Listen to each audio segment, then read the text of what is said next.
Hi friends, thumbnail చూస్తేనే మీకు అర్థమైపోయినట్టుంటుంది video ఏంటిది అనేది. ఫస్ట్ టైం నా ఛానల్ ఎవరైనా చూస్తే సబ్స్క్రైబ్ చేసుకోండి, వీడియో నచ్చితే లైక్ చేయండి. ఇగో ఇది కాలభైరవ గుట్ట వరంగల్లో ఉంది. ఇప్పుడు ఇక్కడ ఈ గుట్ట అనేది చాలా ఎత్తులో ఉంది. ఇప్పుడు మేము కింద నుంచి వెళ్తున్నాము. అవి మెట్లు అనేవి అన్నీ ఎక్కి మీద దాకా వెళ్ళాలి. ఆ గుట్టని చూస్తేనే భయం అవుతుంది, కానీ మేము ఇంతవరకు ఎప్పుడు రాలేదు, చూడాలి అనే వెళ్తున్నాము. ఎట్లా ఎక్కుతామో ఏందో అనే భయం అయితే బాగుంది, ఎండ బాగుంది. ఎక్కినాం ఎక్కువైతే, కానీ ఒక కాడ ఇట్లా నీడు ఉంటే కూర్చున్నాం. మళ్ళీ కాసేపు రెస్ట్ తీసుకున్న తర్వాత మళ్ళీ సెకండ్ రౌండ్ ఎక్కినాం. తర్వాత మళ్ళీ అక్కడ ఒకసారి రెస్ట్ తీసుకున్నాం. అంతా వీడియో స్కిప్ చేయకుండా చూడండి, మీకు కూడా తెలుస్తుంది. కానీ గుట్ట ఎక్కేటప్పుడు మాత్రం చాలా ఆయాసమైంది.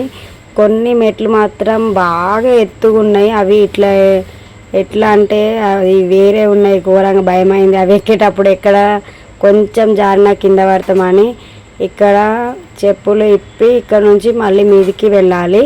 ఇక్కడ చెట్లు ఉన్నాయి, నీడుందని అందరం కాసేపు రెస్ట్ తీసుకున్నాం. ఇక్కడ మా అక్క బావ ఇంకా సగం కూడా ఎక్కలేదు, మనము ఇంకా చాలా ఎక్కేది ఉంది అని చెప్తున్నారు. అది వినగానే మా తల అయితే గిర్రమని తిరిగింది. ఇట్లా ఇది ఎక్కుతుంటే మా బ్రెయిన్ అయితే ఇట్లనే తిరిగిందండి సేమ్.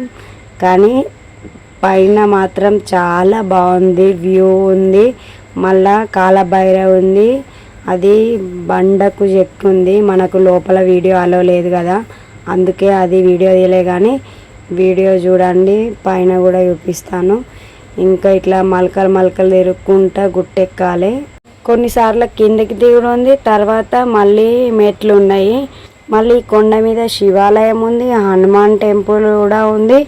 అవి దాటేసి వెళ్ళిన తర్వాత మళ్ళీ పైన కాలభైరవ టెంపుల్ ఉంది. కానీ మనం ఫస్ట్ కాలభైరవుడి దగ్గరికి వెళ్తున్నాం కాబట్టి అక్కడ దర్శనం చేసుకున్నాక రాగా శివునికి హనుమాన్కి దర్శనం చేసుకుందామని ఫస్ట్ అయితే అటే వెళ్ళాము. చూడండి ఎట్లున్నాయో మెట్లు. నేను ఎక్కడ కూడా వీడియో అనేది ఫాస్ట్ చేయకుండా ప్రతి ఒక్కటి చూపిస్తున్నాను, ఎందుకంటే కొంతమందికి ఇట్లా చూసి కూడా వెళ్ళాలని అనిపిస్తుంది కదా, అందుకోసమనే వీడియో అనేది ఫాస్ట్ చేయట్లేదు. నేను ఎలా తీసానో అలానే పెడుతున్నాను. అటు ఇటు తిప్పలు పడకుండా అయితే మీది వరకు అయితే ఎక్కాము. చూడండి, మీదికి ఎక్కిన తర్వాత ఇట్లుంది మా పొజిషన్. ఘోరంగా చెమటలు, ఎండ. అది లోపల అక్కడ చూడండి ఎంట్రన్స్, అక్కడ లోపల ఇక్కడ సిద్ధి భైరవ దేవాలయం అని రాసింది. ఇక్కడ కాలభైరవ అష్టకం అని మొత్తం రాసింది. తర్వాత కొంచెం ఈ దేవాలయానికి ముందు ఒక పెద్ద హోమగుండం ఉంది. అక్కడ ఒక స్వామి ధ్యానంలో ఉన్నాడు, అందుకే అది వీడియో తీయలేదు. అలా ఉందో లేదో మళ్ళీ ఏమన్నా అంటారని తీయలే.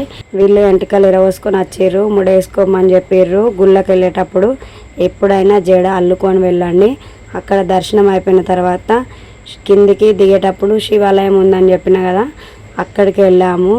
శివాలయం అయితే ఇట్లుంది. కొంచెం కిందికి దిగి గుహ లోపల లాకేస్ ఉంది, అయినా కూడా మేము ఇట్లా సెల్ లైట్ పెట్టుకొని చూసినాం. బాగా ఇంకా లోపలికి ఉంది శివాలయం, అది ఒక గుహలాగా ఉంది.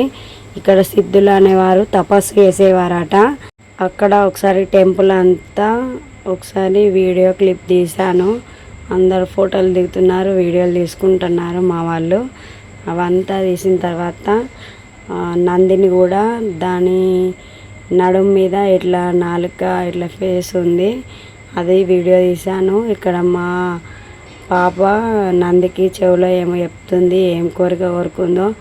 ఈ గుట్టలు ఇవన్నీ అయితే చాలా భయం అవుతుంది, కానీ పైకి వెళ్ళి దర్శనం చేసుకునేటప్పుడు అది అంతా మర్చిపోతాము. ఇంత ఎక్కామనేది కూడా వీడియో ఎండ్ వరకు చూసినందుకు థ్యాంక్ యూ. వీడియో కనుక నచ్చితే లైక్ చేయండి, షేర్ చేయండి, కామెంట్ చేయండి.